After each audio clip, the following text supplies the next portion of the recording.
Sir చూసిరా sir కల్కి movie? ఆ కల్కి మూవీ బాగా చూసినాం మధు.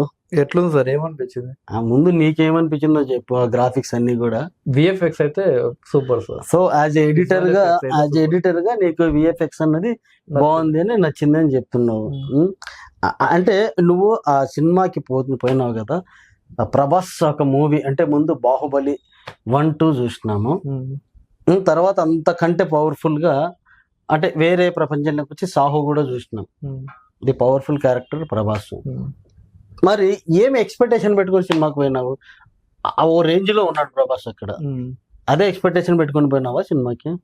ఎక్స్పెక్టేషన్స్ అయితే ఏం పెట్టుకోలేదు సార్. జనాలు బాగా ఎక్స్పెక్టేషన్స్ పెంచారు కదా మూవీ గురించి, అంతగా దాని గురించి ఏం చెప్తారని పోయి చూశాను. బట్ ఆ రేంజ్ లో అయితే నాకేం అనిపించలేదు. ఆ రేంజ్ లో నువ్వు కూడా డిసప్పాయింట్ అంటే కల్కి అనే వరకు నేను మొత్తం కొంచెం ఎక్కువ మహాభారతం సంబంధించినట్టు, లేకుంటే ఫ్యూచర్ లో కలియుగం వస్తే ఎలా ఉంటుంది దాని గురించి ఎక్కువ ఉంటుంది అనుకున్నా. మరి అట్లానే ఉంది. అది అంత అనిపించలేదు, కొంచెం వేరేలాగా.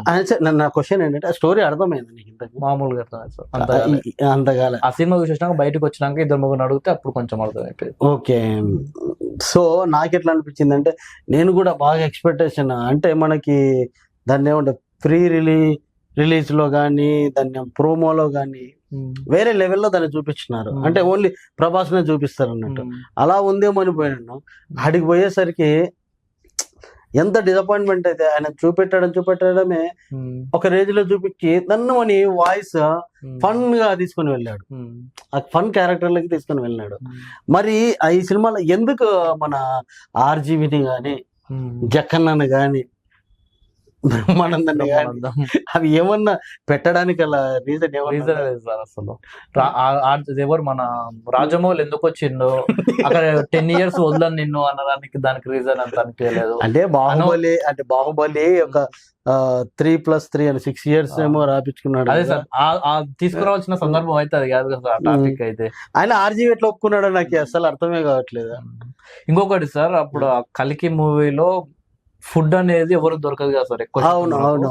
ప్రభాస్ కో దగ్గర గుడ్డు దొరుకుతుంది. మనిషి బాగా ఆకలి మీద ఉన్నప్పుడు ఫుడ్ ఏదైనా దొరికితే ఎమ్మడే తినేస్తారు. ఆ కోడి గుడ్డుని ఎవరు వేయకుండా దాచుకోవడం, ఒక ఫుల్ ఆకలి మీద ఉన్నప్పుడు మనకి దొరికితే ఎమ్మడే తినేస్తాం కదా.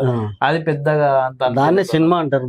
సినిమానే కానీ మరి ఓవర్ గా అనిపించింది సార్. అదైతే ఓవర్లు చాలా ఉన్నాయి. లేదు సినిమా లాగానే చూడాలి. నాకు తెలిసి ఇప్పుడు అంటే నేను ఇంగ్లీష్ ఫిక్షన్ మూవీస్ అన్ని చాలా చూస్తాం కాబట్టి అంటే నాకు కొంచెమే బాగా అనిపించింది. అంతకంటే ఎక్కువ ఏం లేదు. బట్ ఏమంటే తెలుగు వాళ్ళు ఈ రేంజ్ లో తెలుగు ప్రేక్షకులు చూపెట్టడం అన్నది చాలా అంటే చాలా బాగుంది. సెకండ్ పార్ట్ బాగుండదు సార్, మంచిగా అందుక కొంచెం ఫస్ట్ పార్ట్ కొంచెం లాగినట్టు అనిపించింది కొంచెం చాలా వరకు. అంటే కొంచెము కూర్చోబెట్టాలి కాబట్టి జనాలన్నీ ట్రై చేసినాడు బాగా. కానీ ఆ స్టోరీకి ఎవరు అట్రాక్ట్ కాలేదు. కానీ ఆ చూపించే విధానం, ఆ విఎఫ్ఎక్స్ అనేది ఏదైతే అన్నావో ఆ విఎఫ్ఎక్స్ అక్కడ ఉన్న సీనరీస్ కి దానికి అందరైతే కనుక కొంచెం అట్రాక్ట్ అయినారు.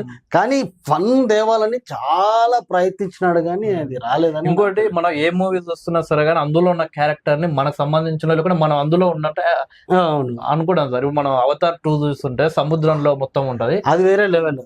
మనం కూడా అందులో ఉంటే బాగుంటుంది, ప్రపంచంలో అంటే బాగుంటది సార్. ఇప్పుడు వేరే ఏదన్నా సరే ఒక హర్రర్ మూవీ కాకుండా ఏదన్నా సరే కానీ మనం ఫైట్ చేస్తే బాగుంటది. కానీ ఈ సినిమా ఒక అల్లం మనం పోవాలన్నా అనిపించదు సార్, అసలు మైండ్ లోకే రాదు చాలా వరకు అయితే.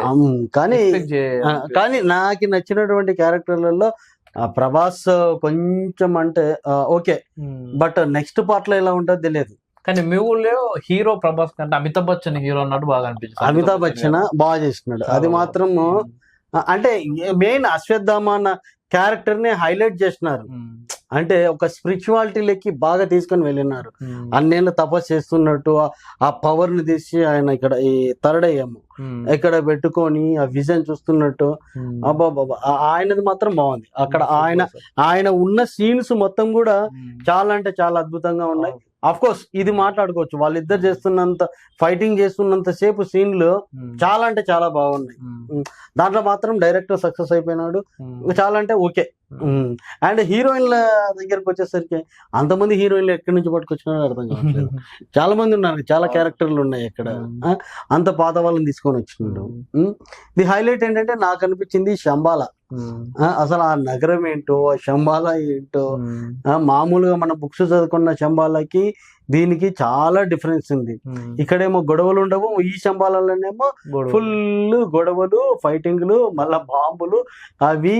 చాలా వరకు ఏమంటారు సార్ అంటే ఫ్యూచర్ కి వేరు కదా, ఫ్యూచర్ లో ఇలా జరగబోతుంది, కలికి పుట్టినాక కలిని అంతం చేయడానికి పుడతాడు కదా సార్. కలి చాలా పవర్ఫుల్ కదా, కలికి పుట్టకుండా చూడడం కోసం కలి అలా మనుషుల్ని అక్కడ పంపుతారని అంటారు సార్. అది ఎంతవరకు నిజం ఎవరికి తోచినట్టు వాళ్ళు. ఇప్పుడు నువ్వు భవిష్యత్తులోకి పోలేవు, నేను భవిష్యత్తులోకి పోలేను. ఒకవేళ పోయినా ప్రజెంట్ అనేది గుర్తు ఉండదు జనరల్ గా. సో రాసినారు అన్నట్టు మహాభారతాన్ని ఏ విధంగా అయితే రాసినారని చెప్తా ఉంటారో కథలు ఈ సినిమాలకు కూడా అంతే కథలు అన్నది చెప్పినారు. మళ్ళీ ఫైనల్ గా హైలైట్ ఏంటంటే కనుక అక్కడ హీరోను విలన్ కమల్ హాసన్ తీసుకొని వచ్చినాడు.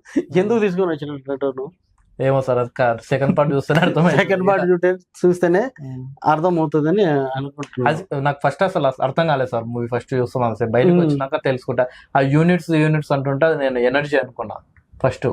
తర్వాత అది పవర్, అది మనీ అని బయటకు వచ్చినాక అర్థమైంది నాకు. మనీనా? వాళ్ళు యూనిట్స్, ఒకరికొకరు యూనిట్ అంటే ఇప్పుడు కరెన్సీ అని ఇక్కడ పేరు పెట్టారు, అక్కడ యూనిట్ అని పేరు పెట్టారు. పవర్ అనుకో అంటే ఎనర్జీ. ఫ్యూచర్ లో మనం ఎనర్జీ అన్నది అది కాదు, సిరా అని ఏదైతే వాళ్ళు తీస్తారో ఒక మనిషి లోపల నుంచి, అది ఓకే సార్. ఆ కాన్సెప్ట్ అది సూపర్. మామూలుగా మనకు ఫ్యూచర్ లో మనకు తినడానికి ఆహారం ఏముండదు, జస్ట్ ఒక టాబ్లెట్ వేసుకుంటే మార్నింగ్ ఒకటి ఈవినింగ్ ఒకటి ఇట్లా రాబోయే అంచనాలు వచ్చినాయి కాదు. ఇప్పుడు కూడా ఫారిన్ కంట్రీస్లలో చాలా కొన్ని ప్లేస్లలో టాబ్లెట్లు వచ్చేసినాయి. ఒకరు మార్నింగ్ 2 టాబ్లెట్లు వేసుకుంటే కనుక అదే ఆ ఫుల్ అయిపోతా ఉంది, అన్ని జరుగుతున్నాయి. సేమ్ అట్లే అక్కడ కూడా అలా ఉంటది అని నేను అనుకున్నాను. కానీ తర్వాత అర్థమైంది అది ఎనర్జీ కాదు మనీ అని. ఎనర్జీ కాదు మనీ అని. కానీ కొత్త క్యారెక్టర్లు అయితే బాగానే తీసుకొచ్చినారు. కొత్త మెంబర్స్ ని మాత్రం ఇంట్రడ్యూస్ చేసినారు. అదే మన ప్రభాస్ కి దారి చూపిస్తారు చూడకూడదు వాడు ఎవడబ్బా వాడు సార్. అవును, మనోడే యూట్యూబ్ లో ఇటువంటి వాళ్ళని అంటే చాలా వాళ్ళని ఇలాంటి వాళ్ళని బాగానే తీసుకొచ్చినారు. కొత్త వెహికల్స్ మాత్రం బాగానే కనిపెట్టినారు. ఓకే సార్, ఇప్పుడు శంబాలా అనగానే ఒక అది ఉంటది కదా సార్, వాళ్ళకి ఒక సైన్యం ఉంది. రేపటి కలియుగం అంతమే టైంలో కలికి సంబంధించిన సైనికులకు అది నేర్పిస్తుంటారు. అక్కడ మరియమ్మ చెప్పినట్టే మొత్తం వింటుంటారు. అంత రిస్ట్రిక్షన్స్ ఉంటాయి కదా సార్. వాడు ఎవడైతే శంబాలకి వెళ్ళి బయటకు వచ్చినోడు ప్రభాస్ ని వాడంతా వాడు లోపలికి ఎట్లా వేసుకుంటారు కదా సార్. అసలు పర్మిషన్ లేకుండా లోపలికి ఎంట్రీ ఉండదు కదా. ఎంట్రీ ఉండదు. అదే ఇప్పుడు చాలా రీసెర్చ్ జరిగింటాయి. వాడిని ఒకరిని ఎంట్రీ లోపలికి తీసుకుపోవాలి అంటే కనుక ఇవన్నీ కన్ఫ్యూజన్ లో ఏదో అట్లా అంటే మధ్యలో జరిగింటది మనకు చూపెట్టారు అన్నట్టు. ఇప్పుడు నువ్వు క్వశ్చన్ వేసినావు కదా, ఇది కనుక కంపల్సరీ టీమ్ కు చేరింది అనుకో, నువ్వు వేసినది ఈ విధంగా వచ్చినాడని మళ్ళీ ఫ్లాష్ బ్యాక్ చెప్తారు అన్నట్టు. సో మన వల్ల వాడు ఎట్లా వచ్చినాడో లోపలికి ఒక క్యారెక్టర్ వస్తుంది. తీసుకోతుంటే మా వాళ్ళ పర్మిషన్ నేను తీసుకుంటా, నేను తీసుకెళ్తా లోపలికి. అవును, ఎలాంటి పర్మిషన్ లేకుండా అలా దూకేస్తారు. అవును, మా వాళ్ళ దగ్గర అదొక ప్లేస్. ఎందుకంటే ఒక యుద్ధం జరుగుతున్నంత సేపు ఆ ప్లేస్ ఎవరు ఉందో తెలియకుండా సీక్రెట్ గా ఉన్నప్పుడు ఏదైనా పర్మిషన్ తోటే లోపడుకోవాలి కదా. కానీ అది కూడా ఇండియా బార్డర్ కోసం అది ఇంకొకటి ఏంటంటే వేరే వాళ్ళు మళ్ళీ విలన్స్ కూడా వచ్చేస్తారు. అదే ఇప్పుడు శంబాల్ అంటే ఒక పవిత్రమైన ప్లేస్ కదా. అక్కడ మన మామూలుగా మీరే నిన్న మనం ఇంటర్వ్యూ తీసుకున్నప్పుడు ఇలా మనం మాట్లాడుకున్నాం కదా, నిజాయితీగా ధర్మంతో ఉన్న వాళ్ళు ఎవరిని మోసం చేయకుండా దేని మీద ఆశ లేని వ్యక్తులు అలాగే ఎంట్రీ ఉంటదని. కానీ వాళ్ళు జస్ట్ అక్కడ అర్జునుడి ధనుసు ఉంటది కదా సార్, వాళ్ళు లేపలేకపోయారు ఆ విలన్స్. దాన్ని ముట్టుకోగానే మొత్తం అదైపోయారు. అలాంటి వ్యక్తులు దానిలోకి ఎట్లా ప్రవేశిస్తారు? అధర్మంతో ఉన్న వాళ్ళు ఎట్లా ప్రవేశిస్తారు కదా. ఇది చాలా ఖండించాల్సినటువంటి విషయం. సో ఆ ప్లేస్ కి వెళ్ళాలంటేనే యోగులు వాళ్ళు వీళ్ళు. యాక్చువల్లీ నేను నిన్న చెప్పిన క్రిస్టల్ క్లియర్ గా ఏం చెప్పినాను అంటే, ఒక భారతదేశంలో ఒక పవిత్రమైన ప్లేస్ ఏదైతే ఉంది అంటే శంబాలా. ఆ శంబాలా పేరును మాత్రమే వీళ్ళు యూజ్ చేసుకున్నారు అంతే. పేరు యూజ్ చేయకుండా ఎవరైనా పెద్ద ఇబ్బంది ఉండకపోవచ్చు అనుకోవచ్చు. కానీ ఇంకొకటి కూడా జరుగుతుంది మాకు. యాక్చువల్లీ ఏంటంటే కనుక అంటే తెలుగు వాళ్ళు ఏది చేసినా కూడా అందరూ ఆర్జీవీ ఫ్యాన్స్ అన్నట్టు. అందరు కూడా ఆర్జీవీ మైండ్ సెట్ చాలా ఉంటది. ఏది అంటే కనుక ఒక కాంట్రవర్సీ కావాలి, దానివల్ల సినిమా హైలైట్ కావాలి. ఇప్పుడు ఆ శంబాలా పెట్టినందుకే ఎవరైతే యోగులు గాని వీళ్ళు గాని పెద్ద డిబేట్లు పెట్టి దాని గురించి మస్తుగా అంటే మాట్లాడుతూ ఉన్నారు. ఇట్లా ఉంటది అట్లా ఉంటది అట్లా ఉంటది అట్లా ఉండాలనే ముందే డైరెక్టర్ ఆలోచించి ఆ శంబాలా పేరునైతే పెట్టడం జరుగుతుంది.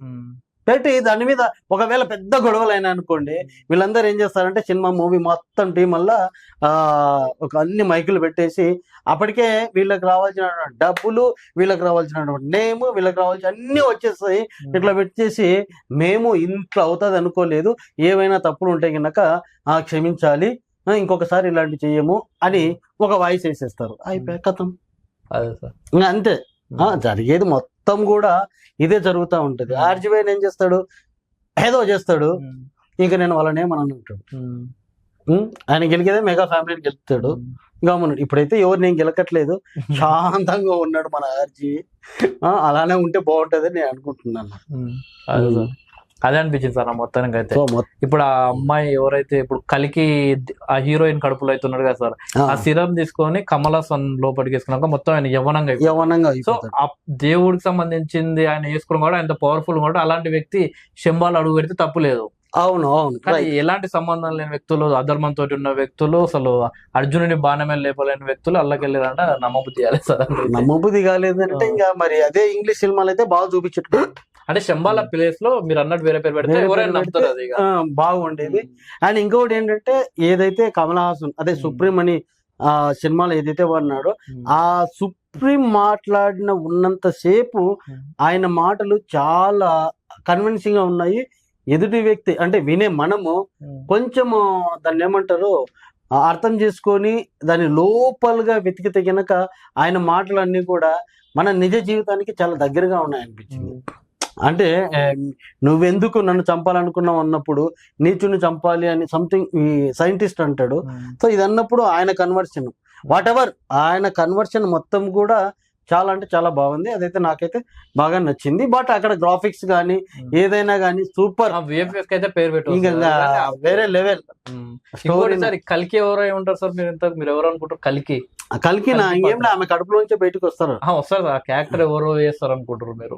జూనియర్ ప్రభాస్ చేయొచ్చు, అప్పుడే అది వర్కౌట్ అవుతుంది. డబుల్ యాక్షన్, ట్రిపుల్ యాక్షన్ ఏదో ఉంటే అప్పుడు మాత్రమే వర్కౌట్ అవుతుంది. ఎందుకంటే ఇప్పుడు ఉన్న ఈ మూవీలో ప్రభాస్ అంత క్యారెక్టర్ ఇవ్వలేదు. దెన్ నెక్స్ట్ ఇప్పుడు ఆయన మొత్తాన్ని ఆమెను సేవ్ చేయడానికి ప్రభాస్ నెక్స్ట్ క్యారెక్టర్ వచ్చేస్తుంది కంపల్సరీ. ఈయన గాంధీవం పట్టుకున్నాడు కాబట్టి ఇంకా మొత్తానికి అర్జునుడు అయిపోతాడు. ఆ కాలంలో ఎవరున్నారు అర్జునుడు? విజయ్ దేవరకొండ. శ్రీకృష్ణ కల్కి అవతారం పడితే శ్రీకృష్ణుడు. అవును. మరి ఇప్పుడు మళ్ళీ ప్రభాస్ వస్తే శ్రీకృష్ణ అవతారం అంటే అది ఆ బర్త్లో ఈ బర్త్లో వేరైతుంది. ఇప్పుడు శ్రీకృష్ణుడు చూస్తే మీకు ఎవరు గుర్తు వచ్చేస్తారు మామూలుగా ఇక్కడ సినిమాలో శ్రీకృష్ణ అంటే సీనియర్ ఎన్టీఆర్ కావాలి, బాడీ లాంగ్వేజ్ ఆయనే కావాలి. ఇంకా వేరే వాళ్ళైతే same body language Mahesh Babu లాగా అనిపించింది. వేరే వాళ్ళు ఎవరు వచ్చినా కూడా అది అంతగా ఉండదు. ఇంకా ఉన్నా మనం యాక్సెప్ట్ చేయలేము. కానీ ఆ బాడీ లాంగ్వేజ్ మహేష్ బాబు అయితే బాగుంటది అనుకున్నారేమో. మొహం మొత్తం డార్క్ చేసేసి ఆ బాడీ లాంగ్వేజ్ గానీ ఫేస్ కట్ గానీ మహేష్ బాబు లాగా దించిండ్రు. మహేష్ బాబు యాక్ట్ చేయడానికి ఒప్పుకోడు కదా సార్, అందుకు ఆయన దింపినట్టు అట్లా ఆ టైప్ నెక్స్ట్ మరి పాటలో ఎట్లా ఉంటుందో ఎవరెవరు ఉంటుందో నాకు తెలిసి జూనియర్ ప్రభాస్ వస్తేనే 2 లేకుంటే గినక ఇంకా దానికి వేరే పేర్లు ఏవో పెడతారులేండి. ఇప్పుడు వాడు టిల్లు స్క్వేర్ అని పెట్టినాడు, క్యూబ్ అని నెక్స్ట్ వచ్చేస్తా ఉంది. ఇప్పుడు ఇంకా దీనికి వేరే పెడతారు, 2 అని పెట్టరు, 2 క్యూబ్ సెకండ్ పార్ట్ అని పెట్టాడు, తెలుగులో పెడతారు. ఇది సంస్కృతంలో ఏదైనా పేరు ఉంటే కనుక ఆ పేరుని పెడతారని అనుకుంటా. ఆగమానం అన్నట్టు ఇట్లా వేరే ఉంటాయి కదా సరే. నువ్వు రైటరు సారీ ఎడిటరు ఏమన్నా పెడతావు రైట్ మరి.